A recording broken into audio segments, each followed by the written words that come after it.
Here is the paper with all my calculations on it for steps 2 through 4.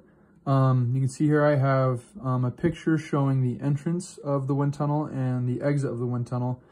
I have all my measurements here that I was talking about when I set up those different sections of the area of the entrance and the exit of the wind tunnel. All my measurements are in meters per second, and so my average for the air velocity going into the entrance of the wind tunnel is 3.49 meters per second. For exiting the wind tunnel, it's 2.34 meters per second. And this is my area for both the entrance and the exit. It's just the same. I tried to make it the same to make all my calculations as simple as possible. And so yeah, the area is the same for both the entrance and the exit. As far as step 3 goes, step 3, we were told to take the volumetric airflow and the air mass flow. I have both my equations here. For my volumetric airflow, it's just the cross-sectional area times the average velocity. For air mass flow, it's the density of air times the cross-sectional area times the average velocity, or the density of air times volumetric airflow. For the density of air, I used 1.3 kilograms per meters cubed. I realized that that's the density of air at sea level, but I couldn't find anything about the density of air at Utah.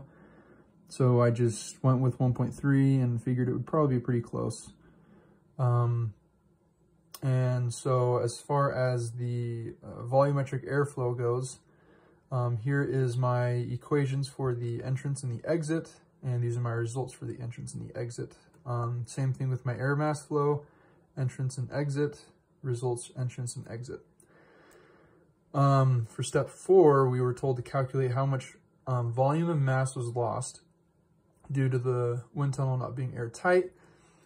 What I did to kind of figure this out first is I set up 2 differential equations, one for volume, one for mass, and I basically took the change in volume over the change in mass, solved this equation through separation of variables, multiplied dt over, and took the integral of both sides, ended up with Q of t equals AVT. So cross-sectional area times velocity, average velocity times time. Same thing with air mass flow. Change in mass over change in time is equal to density times cross-sectional area times average velocity. Multiplied the dt over, took integral of both sides, ended up with this equation here.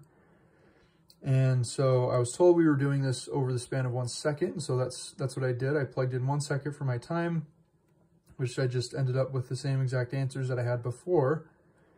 And once I figured out what the volume was at the entrance and exit, and same with the mass, what the mass was at the entrance and exit, I was able to subtract the entrance minus the exit for both volume and mass. I came up with these numbers, and so that is telling me what my lost mass and lost volume is. My lost mass was, I have those backwards. This is supposed to be my lost volume. This is supposed to be my lost mass. But anyways, that's how I came up with these numbers. I got to switch that, but yeah, those are my calculations for steps 2 through 4.